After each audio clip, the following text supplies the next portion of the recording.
یسوع مسیح کے بابرکت اور عظیم نام میں آپ سب کو سلام۔ پچھلے دنوں میں نے ایک جنازہ پڑھایا اور جنازہ جس بھائی کا پڑھایا تو آ، وہ شخص جو ہے وہ مرنے سے پہلے نشہ کرتا تھا اور مختلف قسم کے وہ نشے جو تھا وہ کرتا تھا، اور اس نے اپنے نشے کرنے سے اپنے بدن کا بھی کافی ستیہ ناش کر دیا تھا۔ اور ایسا ہوا کہ 2 دن وہ اپنے گھر سے غائب رہا، اور پھر جو ہے 2 دن کے بعد جب اس کو گھر میں پہنچایا گیا تو فیملی نے حالت دیکھی بہت خراب ہے، تو انہوں نے مجھے بلایا اور انہوں نے مجھے بلا کر کہا بھائی صاحب اس کے لیے دعا کریں، شاید اس کو کوئی باہر کی چیز ہے یا شاید کوئی مسئلہ اس کے اندر ہے۔ تو میں نے دعا کی، اور دعا کر کے میں نے جو ہے اس وقت اس بھائی کو جو ہے وہ خدا کا کلام سنایا، مگر اس حالت اس کی ایسی خراب تھی کہ نہ تو وہ کلام کو سمجھ رہا تھا، تو نہ ہی وہ جو ہے وہ اس بات کو سمجھ رہا تھا کہ میں اس وقت جو ہے کلام کو قبول کروں یا توبہ کروں۔ فی الحال ہم نے توبہ کروائی اور ہم چلے گئے،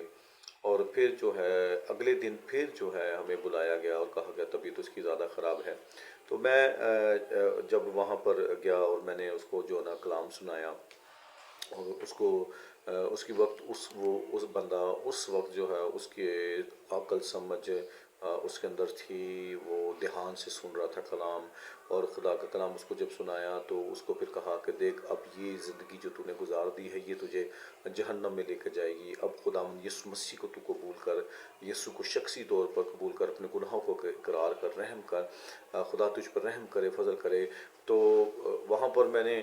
کلام سننے کے بعد اس کو توبہ کروائی، اور شخصی طور پر توبہ اس نے کی، مسیح یسوع کو اس نے شخصی طور پر قبول کیا، اپنے گناہوں کا اقرار کیا۔ تو میں آپ کو بتانا چاہتا ہوں کہ میرے عزیزوں، اس کی طبیعت تو اس کے بعد زیادہ خراب ہو گئی، اس کو ہاسپٹل میں لے گئے اگلے دن اور وہ وہاں پر فوت ہو گیا۔ آپ کو بتانے کا مقصد یہ ہے کہ یہ آپ کہیں گے کہ جی کیا یہ خدا کی بادشاہی میں کیا خداوند نے اسے قبول کر لیا؟ میں کوئی 6 سے 7 ماہ اس گھر کے اندر وزٹ کرنے کے لیے جاتا تھا، اور جب بھی میں وزٹ کرتا اس کی فیملی کہتی کہ اس کے لیے دعا کریں، دعا کریں، دعا کریں۔ ہم اس کے لیے دعا کرتے تھے، ہم وزٹ کے دوران دعا کرتے تھے، خدا یہ توبہ کی نوبت تک آئے، اس کا نشہ ختم ہو، یہ توبہ کی نوبت تک آئے، یہ تجھے قبول کرے۔ مرنے سے پہلے یہ 2 دن غائب تھا، وہ اگر وہاں پر مر جاتا تو ہلاک ہو جاتا۔ کلام میں لکھا ہے دوسرا پطرس 3 باب اس کی 9 آیت میں کہ لکھا ہے کہ خداوند جو ہے تمہارے بارے میں تحمل کر کے تحمل کرتا ہے، اس لیے کسی کی ہلاکت نہیں چاہتا، بلکہ یہ چاہتا ہے کہ سب کی توبہ تک نوبت پہنچے، سب کی توبہ تک نوبت پہنچے، خدا چاہتا ہے۔ اور خدا نے اس سے بھی موقع دیا، کیوں دیا؟ بھئی اس کے پیچھے دعائیں کرتے رہے، ہم نے دعائیں کی ہیں، شخصی طور پر دعا کی ہے، گھر میں وزٹ کرتا تھا، وزٹ کے دوران دعا کی ہے، اور یہ دعا ہی ہے جس نے اسے توبہ تک لے کر گیا۔ ہماری دعائیں خداوند یسوع مسیح کے نام سے جب ہم کرتے ہیں، اور وہ دعا جب ہم مانگتے ہیں خدا کہ یہ توبہ کی نوبت تک آئے، یہ شخصی طور پر تجھے قبول کرے، یہ اس گناہ سے اپنے گناہ کے اقرار کرے، مسیح یسوع کو نجات دہندہ کے طور پر قبول کرے، تو یاد رکھیں ہماری دعائیں خدا اس کا جواب دیتا ہے۔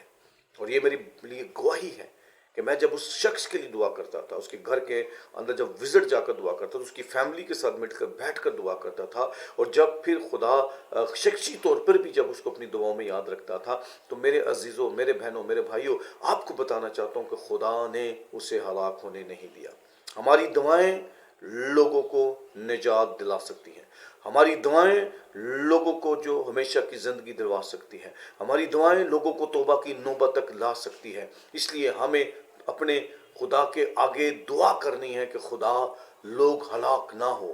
لوگ گناہوں کے اندر ہیں، لوگ نوجوان جو ہے وہ مسیح یسوع کو قبول کریں، شخصی طور پر قبول کریں، اور مسیح یسوع کو نجات دہندہ کے طور پر قبول کریں۔ یہی انجیلی پیغام ہے، یہی خدا کا پیغام ہے، کیونکہ یسوع مسیح نے کہا کہ پس توبہ کرو کیونکہ آسمان کی بادشاہی نزدیک ہے۔ خداوند یسوع مسیح نے جاتے ہوئے یہ کہا جاؤ سارے خلق میں سب میں جا کے یہ پیغام، یہ انجیل سناؤ، اور جو ایمان لائے اسے باپ بیٹا اور روح القدس کے نام سے بپتسمہ دو۔ گو کہ اس نے بپتسمہ نہیں لیا، مگر ڈاکو کی طرح ایمان رکھا، اور ایمان لا کر وہ یسوع مسیح کے پاس گیا، جس طرح یسوع نے اسے کہا کہ تو آج ہی میرے ساتھ فردوس میں ہوگا۔ تو وہ دعائیں ہیں